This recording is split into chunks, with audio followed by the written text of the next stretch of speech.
Olá a todos, graças a Deus estamos mais uma vez aqui para nós realizarmos uma atividade, né? Que é uma atividade que muito me alegra, fazer palestras.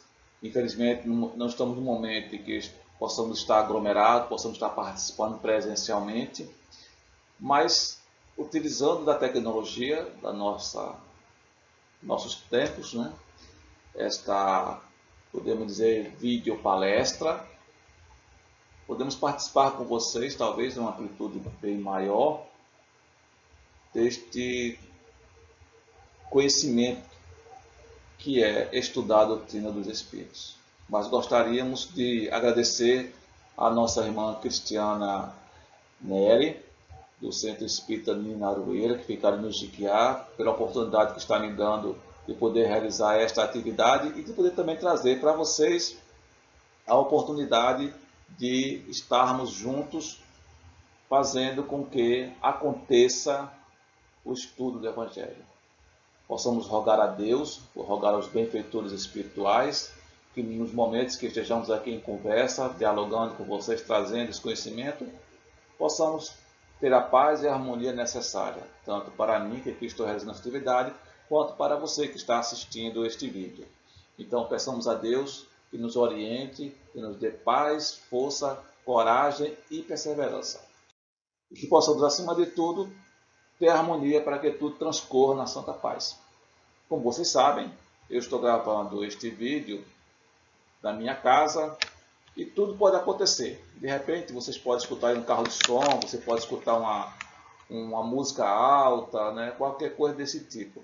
Até mesmo um passarinho que eu crio aqui solto dentro do apartamento e de vez em quando gosta de cantar no momento que eu estou fazendo o vídeo. Então, eu peço a vocês que me desculpem se caso isso acontecer, mas são coisas naturais. Mas vamos lá. Quando eu fui convidado para trazer este tema, eu fiquei muito feliz. Por quê? Porque eu ia falar do Evangelho. Falar do Evangelho sempre é bom. Confesso a vocês que não é o meu forte. Falar da parte doutrinária não é o meu forte. Gosto muito e aprecio bastante quando eu trato das questões mais filosóficas, das questões mais científicas. Eu tenho realmente um grande prazer nesse sentido. Mas quando eu vou falar do Evangelho no sentido de estudo, de estrutura, de demonstrar a importância dele, eu fico muito satisfeito, porque isso me faz fazer com que eu vá buscar informações, a fazer pesquisas, eu possa mergulhar um pouco mais. E foi o que aconteceu. Nesse contexto, eu pude abraçar de uma maneira mais ampla o que é que o Evangelho tem de importante para a gente.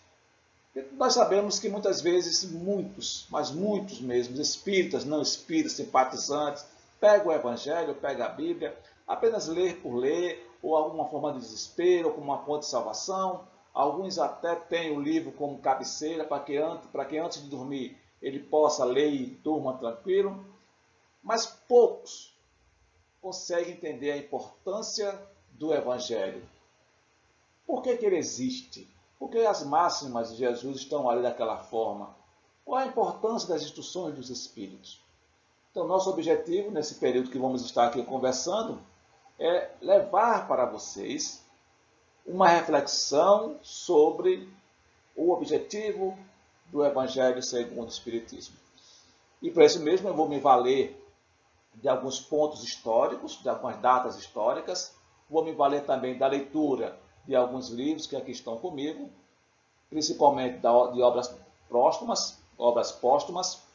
Vou me valer também de algumas lembranças que vão nos fortalecer para que possamos solidificar essas reflexões e, no final de tudo, que possamos ter atingido o nosso objetivo. E para isso eu vou lá para trás, há alguns anos atrás, na história antiga, lembrando que ali no século III, século II, III, nós vamos encontrar o início de tudo. Onde é que é o início de tudo? Quando o Império Romano torna-se cristão. E no primeiro momento nós vamos ter aí o Império Romano Ocidental e o Império Romano Oriental. No Império Romano Ocidental, no ano 313, nós vamos estar aí com Constantino, que vai promulgar, que vai ali decretar que o Império Romano Ocidental tornar-se-ia cristão. Alguns anos depois, nós teremos aí também uma promulgação, também um decreto, agora do imperador Teodósio, para que o Império Romano Oriental tornasse também cristão. E aí nós vamos ter no ano 313 Constantino e no ano 380 Teodósio fazendo este decreto. E aí observem que quando eles fazem isto, eles se colocam para a igreja, para que a partir dali os estudos e toda a formação do sacerdócio, todo o entendimento pudesse estar contido no livro revelado. Que livro é este? A Bíblia.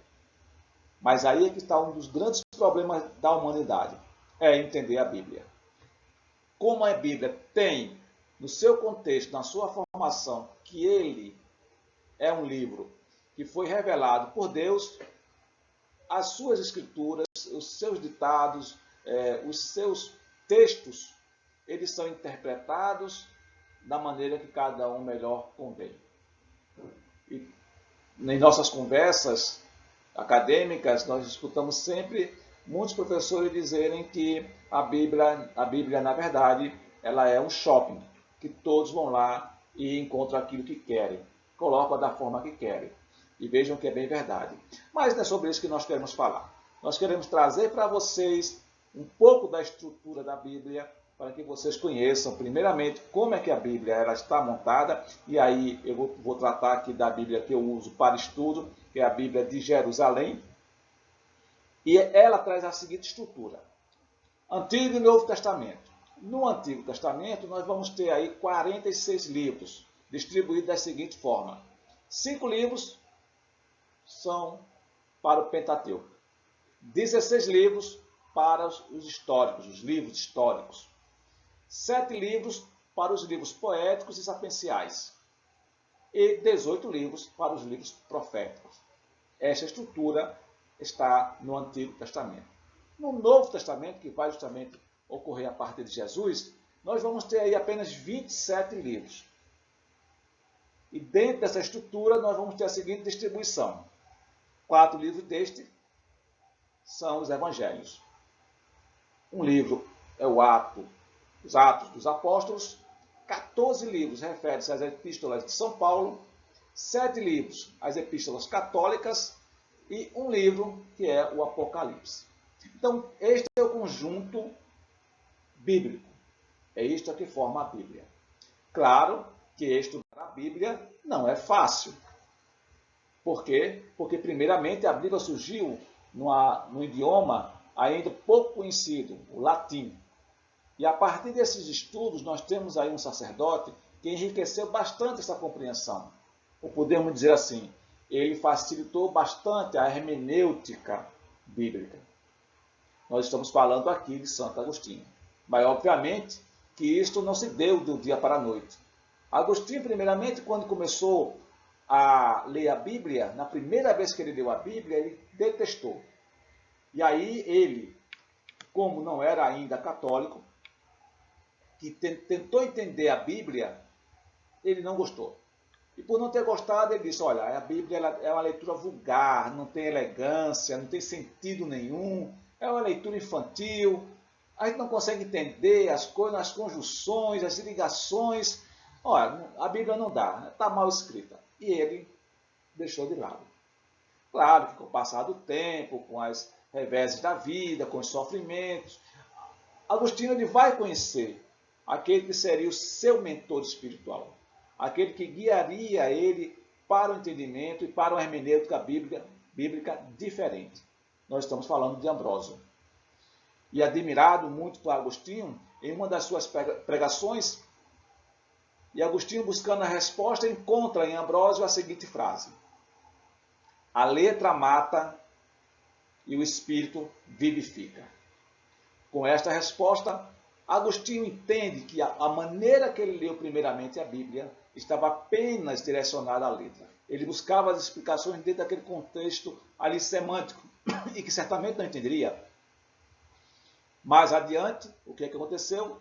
Agostinho se predispõe espiritualmente abre o seu coração espiritual e vai ali mergulhar de uma maneira diferente no contexto bíblico. E neste contexto, ele começa a entender a profundidade que tem as palavras, e ele mesmo diz que ali ele pôde encontrar a paz e a resposta que precisava. Todo esse contexto, quem desejar conhecer um pouco mais, é só ler o livro Confissões, principalmente no livro 3 e no livro 7, no livro 7 e 6, que nós vamos ter todas essas características de Agostinho. Mas o que é que Agostinho tem a ver com o Evangelho segundo o Espiritismo? Muito. Porque vai ser justamente no Evangelho segundo o Espiritismo que Agostinho traz o arcabouço de mensagens importantíssimas para nós, dando-nos um fortalecimento da importância das máximas de Jesus. E eu vou ter o prazer de citar para vocês as 5 mensagens que estão contidas no Evangelho segundo o Espiritismo de Santo Agostinho. A primeira dela vai estar no capítulo 3, no item 13, que vai tratar dos mundos de expiações e de provas.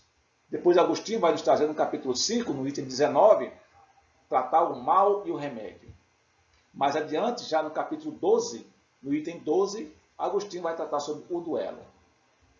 E no capítulo 14, item 9, Agostinho vai trazer o tema a ingratidão dos filhos e os laços de família. E por fim, no capítulo 27, já na parte final do Evangelho segundo o Espiritismo, no item 23, Agostinho traz sobre a felicidade que a prece proporciona. Então são essas 5 mensagens que Agostinho... Muito bem. Então o que é que vai nos ocorrer agora? Nós vimos a contextualização lá atrás das mensagens de Agostinho, tá certo? Mas para que eu possa falar para vocês mais sobre o Evangelho segundo o Espiritismo, eu vou trazer no contexto histórico, agora, começando pelo Livro dos Espíritos, a importância do Evangelho a partir deste livro lançado em 1857, com uma filosofia espiritualista, que foi o Livro dos Espíritos. E aí nós vamos ter, nas partes do livro, que são 4, nós vamos ter primeiramente a parte que vai tratar das causas primárias, que vai reportar de uma maneira mais aprofundada, mais detalhada, aí o livro A Gênese, que vai ser publicado em 1868.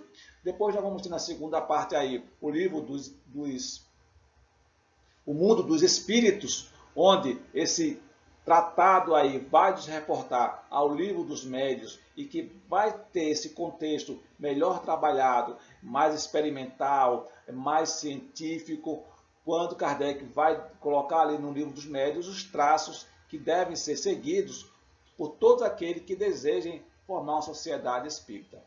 E claro, não vai faltar aí na terceira parte, que vai tratar das leis morais, e esse das leis morais é o nascimento, basicamente, da imitação do Evangelho, que mais tarde se torna o Evangelho segundo o Espiritismo.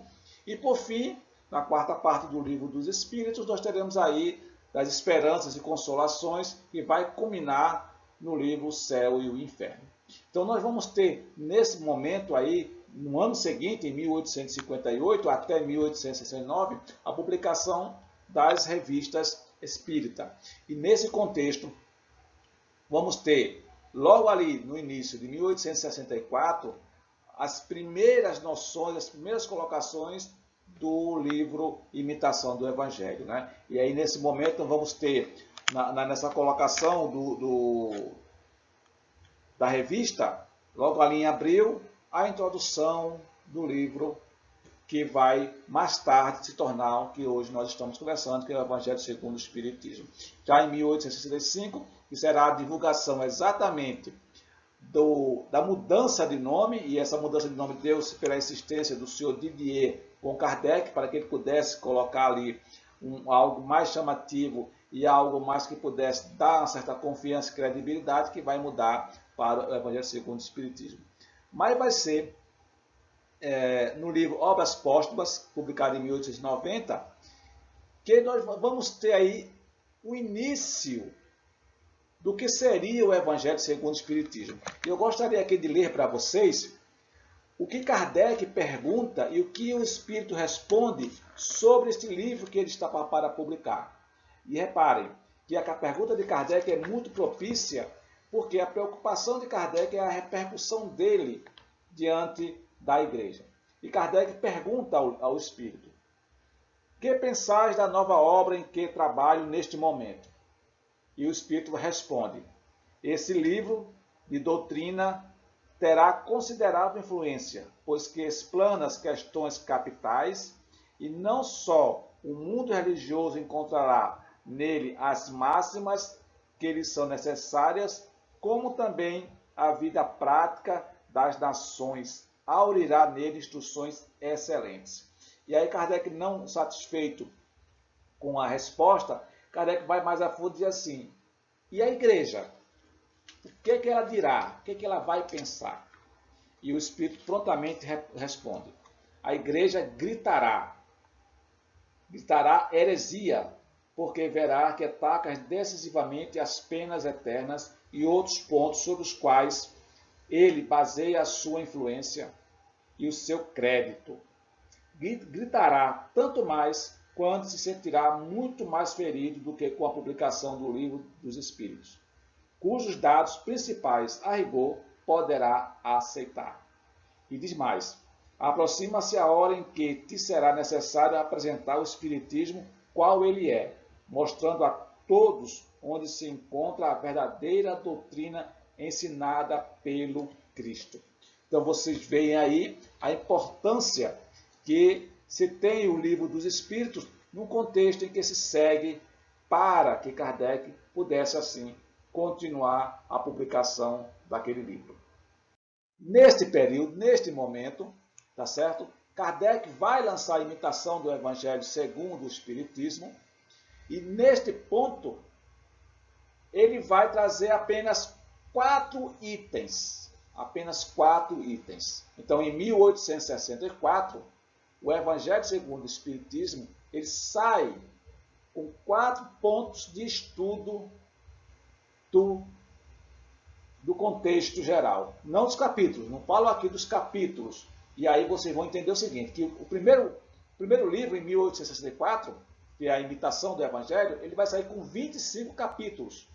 Só que 25 capítulos trabalhados no contexto geral, vai trabalhar apenas 4 itens, e já já eu falo sobre esses 4 itens.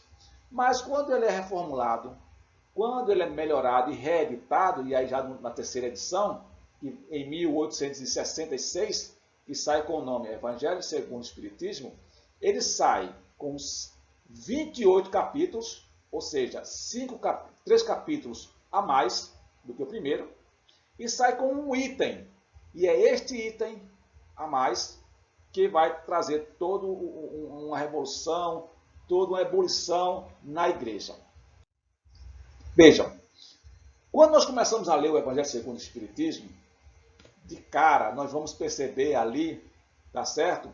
Que a introdução ela vai trazer 4 pontos importantes de estudo. Primeiro ponto, que é o objetivo da obra, da qual eu fui agraciado em tratar com vocês, e que vou buscar tratá-la da melhor maneira possível. O segundo ponto vai tratar sobre a autoridade da doutrina, ou seja, o controle universal do ensino dos espíritos. A terceira parte sobre as notícias históricas. E a quarta parte vai falar sobre a doutrina de Sócrates e Platão, como precursores das ideias cristãs e do espiritismo. Então, o Evangelho ele vai trazer, no modo geral, essa proposta. Mas, quando ele vai tratar, basicamente, do primeiro ponto, que é o objetivo da obra, ele vai tratar dos contextos dos evangelhos. E é nesses contextos dos evangelhos que, na primeira obra, em 1864, sai apenas com 4 itens. Que itens foram estes? Bom, primeiro, sobre os atos comuns da vida de Jesus. Depois, sobre os milagres de Jesus, as predições e, por fim, o ensino moral. Então, esses 4 itens aí era, digamos assim, aceitável pela igreja. Mas quando foi reformulado, em 1866, e publicada a terceira edição, Kardec acrescentou, como estudo e objetivo da aula para esclarecimento contextual, o item fundamento dos dogmas da igreja. Então, até os 4 itens, digamos assim, a igreja. Pois bem, como nós vimos há pouco, aqueles contextos de cunho evangélico, não é, que vai trazer ali, de certa maneira, até os primeiros 4 pontos, uma aceitação da igreja, naquele último ali que vai tratar dos dogmas da igreja, é onde está todo o problema. Por quê? Porque enquanto, de forma geral, todos nós estamos no terreno das leis divinas, todos aceitam como uma moral evangélica. Todos trabalham, todos aclamam muito, todos dizem que é necessário o estudo da moralidade, todos dizem que deve-se ter a fé dogmática. Mas por que tudo isso acontece? Porque muitos leem o Evangelho, muitos leem a Bíblia e não entendem nada, desconhecem completamente ou não compreendem o que ali está escrito. Como aconteceu com Agostinho lá atrás. E a maioria desse problema é que é uma falta de entendimento. E quando a gente trata de falta de entendimento, a gente decisivamente implica na chamada hermenêutica, ou seja, a interpretação que se dá. E naquele primeiro momento, tanto a Bíblia quanto o Evangelho torna-se uma tábua de salvação para muitos, que embora não entendam o que ali está escrito, ou não se proponha de forma nenhuma a trazer maiores explicações, apenas e simplesmente pegam o livro e leem, como se aquilo dali o ligasse diretamente com Deus e o salvasse prematuramente. Ora, nós vamos entender que a proposta da doutrina dos Espíritos não é esta. Não é nos dar uma fé cega como foi no passado. E aí, nesse contexto, nós vamos entender decisivamente que o objetivo do Evangelho segundo o Espiritismo é a felicidade futura. Por quê? Porque ele vai tratar de forma decisiva os caminhos que devemos traçar para nós e que devemos caminhar. Claro e obviamente que o Evangelho segundo o Espiritismo nada mais é do que um código moral, um código de ética. Então, se alguém perguntar a você assim, onde está o código de ética da doutrina espírita, pode responder com toda certeza que está no Evangelho segundo o Espiritismo. A ideia de fazer com que este código de ética ele se torne universal não significa dizer que ele se torne a verdade. Não é isto. Essa questão de tornar-se universal é tornar-se capaz de qualquer parte do mundo, qualquer pessoa, qualquer criatura, qualquer que seja a sua condição, qualquer que seja o seu posicionamento no mundo, ele seja capaz de entender, de compreender. Por isso mesmo que, se nós pegarmos o Evangelho segundo o Espiritismo, nós vamos ter 2 partes principais que vai dilacerá-lo para um estudo mais aprofundado. A primeira parte que será sobre as máximas do Cristo.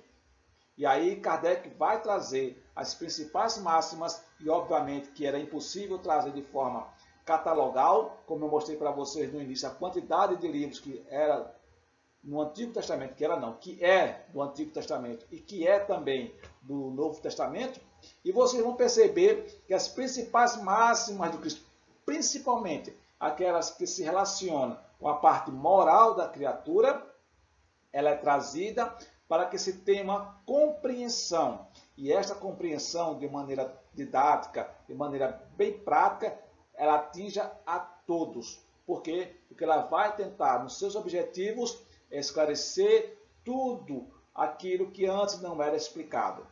E o Cristo falou muitas vezes por parábolas. Naquela época, eles homens entenderam aquela história, mas só que hoje nós temos homens mais maduros, criaturas com pensamento mais avançado, e certamente essas mesmas histórias têm um outro ideal, têm uma outra conotação.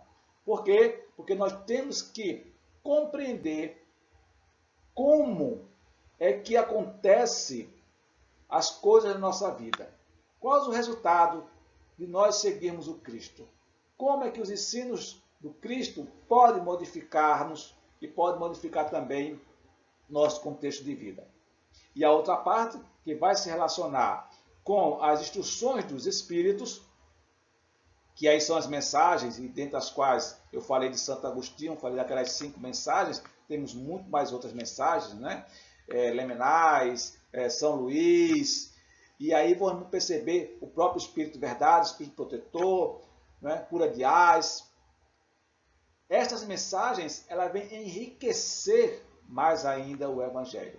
E claro, o próprio Kardec, ele vai trazer, além do contexto do Evangelho, as suas observações, os seus tratados. Então, nós vamos perceber que essas instruções dos Espíritos não foi o único apenas ali colocar a sua posição, mas Kardec, ele pôde fazer um apanhado nos países por onde ele viajou, aos médios de forma diferente, de idades diferentes, de entendimentos diferentes, de culturas diferentes. Ele pôde pegar essas mensagens, poder ali trabalhar didática e pedagogicamente, que era o seu forte, né, por ser um pedagogo, e ali poder separar as vozes dos espíritos superiores que trariam esse esclarecimento para todos nós que aqui estamos precisando.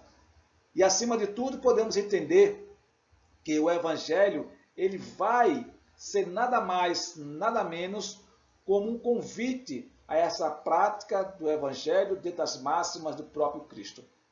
E aí vamos perceber essa importância como quando temos em mãos o Evangelho não como uma tábua de salvação ou como apenas ali um elo de ligação entre eu e Deus nos momentos das minhas dores.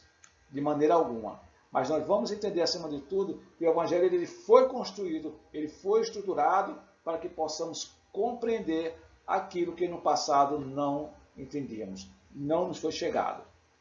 E estamos chegando no momento final da nosso vídeo palestra, e eu gostaria, para finalizar isso aí, trazer para vocês a mensagem que está no Evangelho, pelo livro Obras Póstumas, que vai nos dar esta condição de entendimento mais abrangente, mais forte.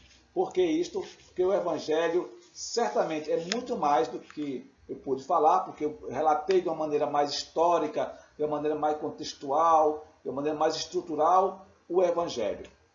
E aí, ele vai trazer a seguinte mensagem, permitam-me ler, para finalizar essa nossa conversa. E diz o seguinte: em vez da fé cega, que anula a liberdade de pensamento, ele diz: não há fé inabalável, senão a que pode encarar face a face a razão em todas as épocas da humanidade.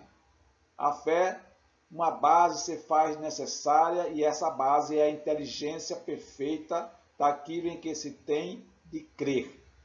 Para crer, não basta ver, é preciso, sobretudo, compreender.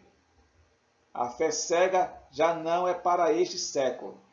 É precisamente ao dogma da fé cega que se deve o ser hoje tão grande o número de incrédulos, porque ela quer impor-se e exige a abolição de uma das mais preciosas faculdades do homem, o raciocínio e o livre-arbítrio.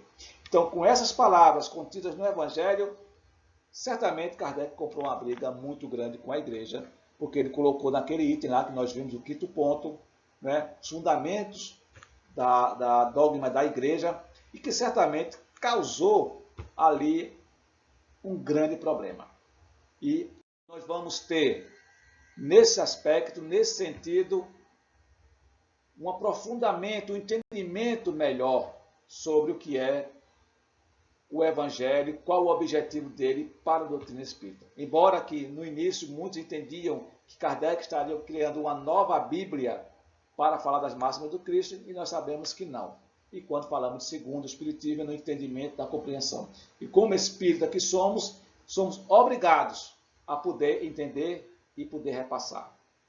Eu agradeço a todos pela atenção, peço desculpas possivelmente por alguns erros da própria gravação, do sistema, mas eu agradeço a atenção, peço a Deus que abençoe a todos, que vocês se cuidem, orem e que Jesus nos abençoe e nos fortaleça hoje, agora e sempre. Muita paz.